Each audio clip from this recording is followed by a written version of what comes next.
Hey, what's up? Yen here, and this is the TWISTURA D minor.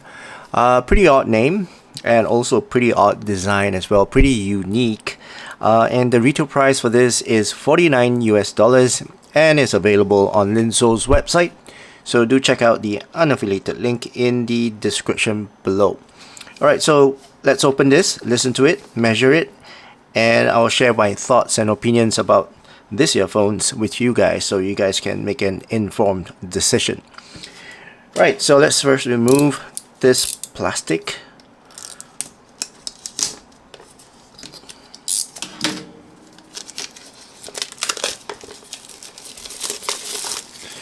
And let's take a look at the specifications at the back. You do get a graph. So based on this graph, looks like a pretty well bass shy earphone. Anyway, okay, so there are three different interchangeable ear tips on this earphone. Smooth reference, which is black, classic tuned, which is red, and fresh pop, which is blue. It's a 10mm dynamic driver with LCP diaphragm, and the impedance is sensitivity is 108, impedance is 30 ohms, and the frequency range is 15 to 37 kilohertz. Oh, the English is here. Okay, so let's see what's inside this box. There you go. Very nice. Wow, pretty unique earphone, I would say. Let's take everything out from the box, and then we can start talking. Oh, okay, so when they say ear tips, I think they meant nozzle. Okay, I think there's nothing in here. Let's put everything away so it doesn't clutter my desk. And there you go. Oh, it comes with a pouch. Alright, so you got your user guide and warranty card, and this pouch, very nice. This is a coin pouch. Oh, and it comes with an adapter. Wow. Okay, cool. So this coin pouch here, you can put your IEMs, cables inside this. It's well, it will prevent scratches on your IEM, but it will not prevent it from being crushed if you so happen to sit on it. The leather seems real. Smells pretty good. Doesn't have that, industrial feel. It's a little bit oily though, which is pretty natural for real leather. Okay, so let's take a look at the ear tips. So you have two types of ear tips, and then I guess, yeah, so two types, and they're pretty similar to spin fits. I think look like spin fits, but they're not. They're a little bit stumpier, I would say. And then inner bore is pretty normal, pretty yeah, it's not too narrow and it's not too wide either, so that pretty normal bore. And let's see, so there's one M size on the earphones itself, and this is a pretty good addition for 50 bucks. Well, 49.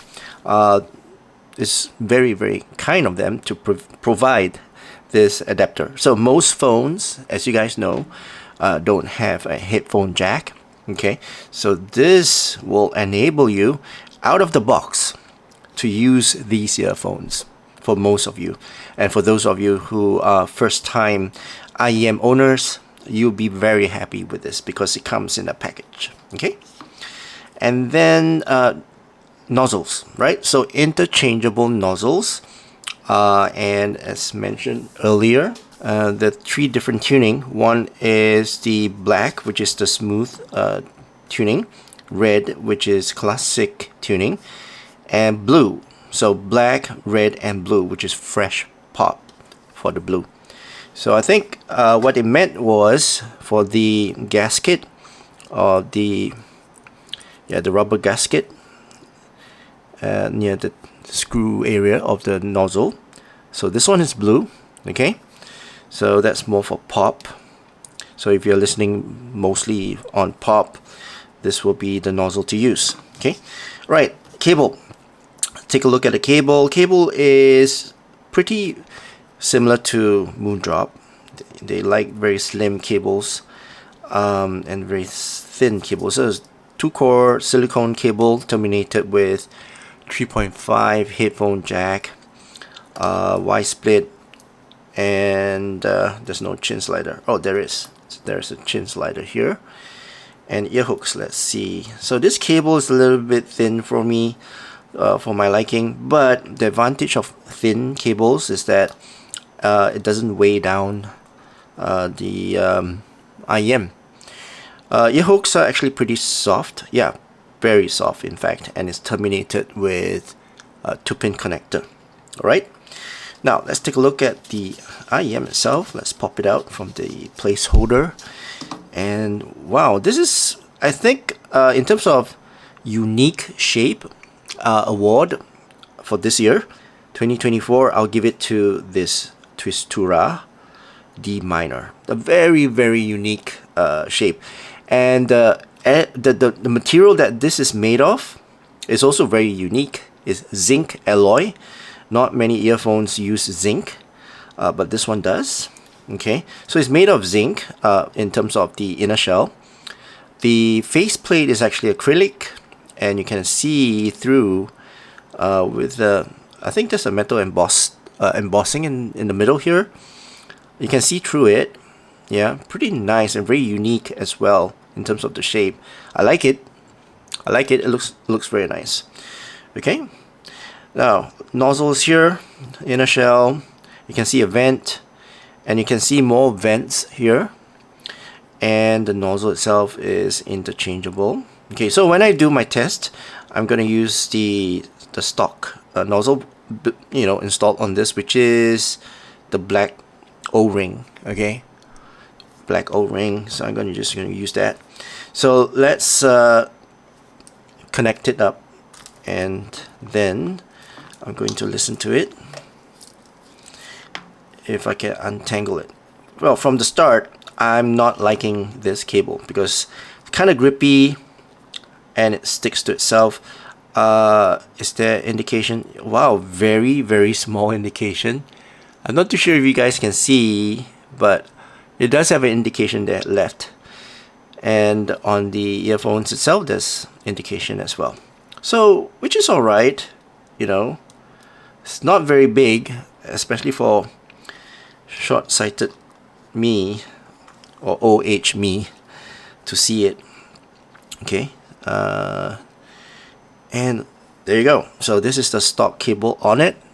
Looks pretty nice, and to be honest, the design of this is pretty unique, and for $49 it's actually quite worth it, even if it's just buying it for aesthetics. Right, so let's do the fit test. I'm going to put it in my ear, and then I'm gonna listen to it. Now, how's the angle of the nozzle? Does it fit my ear? Yeah, it actually does. It doesn't go in all the way. It doesn't insert into my ear canal all the way. So I would say it's still a little bit loose, but in terms of seal, it does give me a seal if I adjust it properly. But so far, it's not giving me any pain. It's not pressing against the back of my inner ear. So I guess it's alright for now. Okay. Alright, so let's listen to it, and I'll let you guys know what I think. So everything is stock. I'm listening to its black O-ring nozzle, which is supposed to be, I think it's normal. Yeah. Let me just remove this plastic. Okay, so let's plug it in. Alright, and then let's fire up my Apple Music. And I'm gonna listen to my usual, what's this? My test songs. Okay. And I've got Vegas El Bandito. and let's listen to it, and I'll share with you guys my thoughts and opinions of how this sounds. Let's go.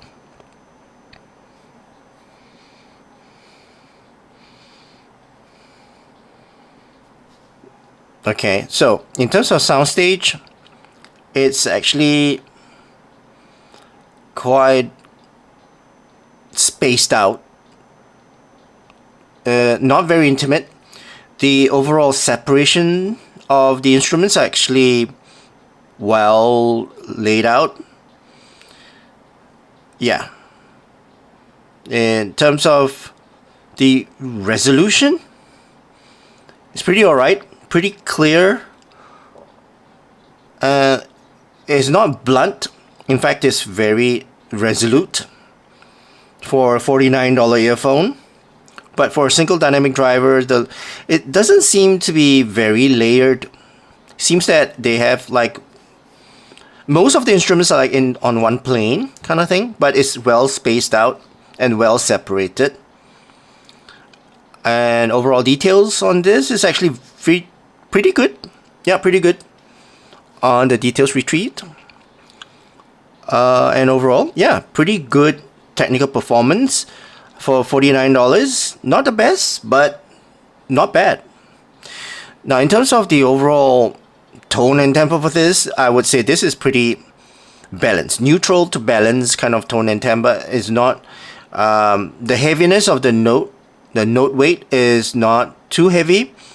It's not too light as well. It's not too lean as well. It's quite alright. Pretty balanced. And the overall bass, I would say, is a bass shy kind of tuning as well. Yeah, the rumble is quite extended. It's alright. In the mid bass is quite a shy mid bass, so it's not too aggressive. The punch is not too aggressive. At the same time, it's not too heavy. Impact is alright. I get that, you know, kind of punch, but it's not too forward. Yeah,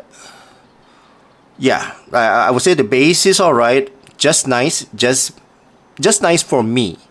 Now, in terms of the mids, it's quite forward because maybe the bass is not impeding.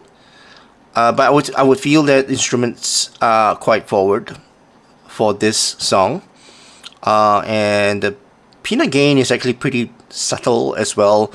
Not too spicy. Let me just increase the volume a little bit. See if it's sibilant.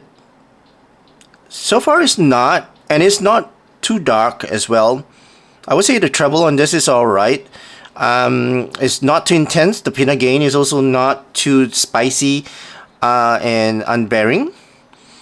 Brightness of the treble is pretty good. It's not too dark, by the way. It's actually pretty bright. Not very bright, but pretty bright. And overall, trail off of the treble is actually pretty natural as well. Yeah, when it comes to the cymbal crashes, the shakers. Yeah, so overall, pretty good. So I would say, based on the black O-ring, pretty balanced, well balanced, and a bit neutral sounding but balanced kind of tuning. Pretty suitable for classical, close to classical, and yeah, reference listening. So if you want details, this earphones will give it to you. It's not the most detailed, but I would say single dynamic drivers, they are pretty good for that sense because they do produce the notes very well. And overall, I would say this is pretty suitable for, yeah, reference listening. Yeah, if you like classical, this is actually pretty good, pretty balanced. You still get your bass, but it's not a very prominent bass.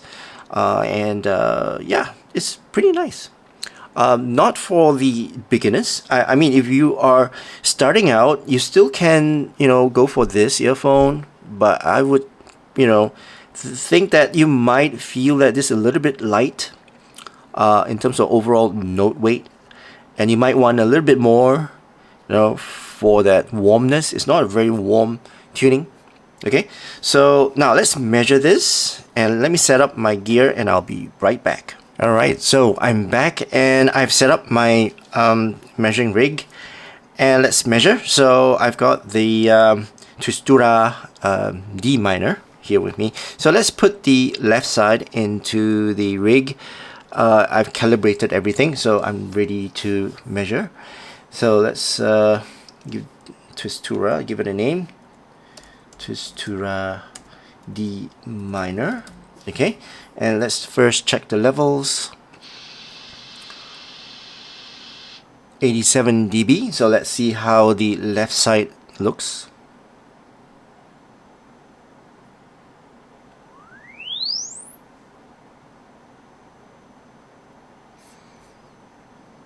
Okay, wow. Alright, so this is the left side. Now let's take the left side out and put the right side in. Okay, there you go, the right side's inside. Now let's go back to the computer and let's check the levels. And let's begin.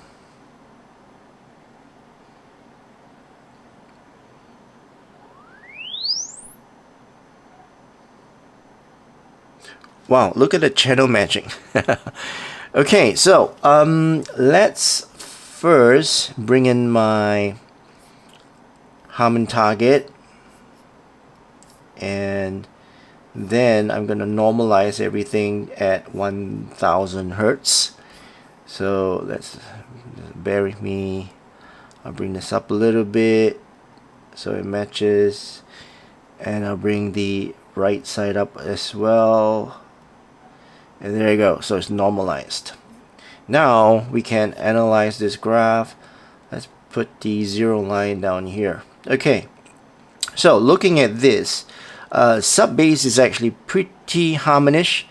Yeah, but if you look at the overall bass shelf, yeah, the mid bass is actually pretty forward, but I didn't feel that it was forward. But yeah, it is. It's actually pretty bloated as well, up to the lower mids, which means the instruments, they should sound fuller, I would say. But it didn't sound full to me. It sounds a little bit thin, yeah. But overall, I would say this is, yeah, a pretty harmonish type of sub bass. The roll off of the rumble is actually pretty alright. It's not that extended based on this graph, but what I heard is actually pretty alright. Maybe I couldn't hear the difference in terms of the overall roll off. Mid bass is alright. It's supposed to be punchy and forward, but I didn't feel that. Maybe the overall tone and timbre didn't make me feel that it was forward in terms of the punch and the impact. Yeah, so the mids here is actually pretty alright. It's quite forward, as I mentioned. I felt that it sounded forward to me. And the peanut gain is alright. It's just a little bit of a dip here, which I didn't really notice, but yeah, it sounded pretty alright. Didn't sound too spicy to me or too intense. So peanut gain was alright. And the presence, if you look at this part here, it's actually pretty harmonish. So as I mentioned, it didn't sound too bright, it didn't sound too dark, so it was alright. And this valley here, it actually gave me that sense that the overall treble wasn't sharp and it wasn't sibilant, and it is true based on the graph that I see here. And the roll off is actually pretty natural based on what I see as well, and also what I heard. Alright, so this is the entire graph of this TWISTURA D minor. Alright, so let's conclude. I would say this is actually pretty nice. Firstly is the design of this earphone. It's pretty unique. $49, and I would say, yeah, if you like design, if you like the way how earphones look in your ears, then I would say go for it, because it's gonna be attention seeking. So if you like attention to your earphones, this might be the one. In terms of tuning wise, I would say this is actually pretty suitable for most people, especially, you know, if you are classical listeners, this is actually pretty suitable for that. Yeah, $49 is worth the price if you like, you know, this kind of tuning. But I would say in terms of accessories, it's a little bit lacking, but $49, pretty okay. Yeah, so overall, I would say this is all right. It's pretty good, a good design, and yeah, overall a pretty balanced tuning. A little bit bloat on the mid bass, but yeah, I would say it's all right. All right, so that's my overall thoughts and opinions about this TWISTURA D minor. I hope you guys enjoyed watching this video. If you did, please give this video a thumbs up. And also, please don't forget to subscribe to my channel. I hope you guys have a great day ahead. And I'll see you again in my next video. Cheers.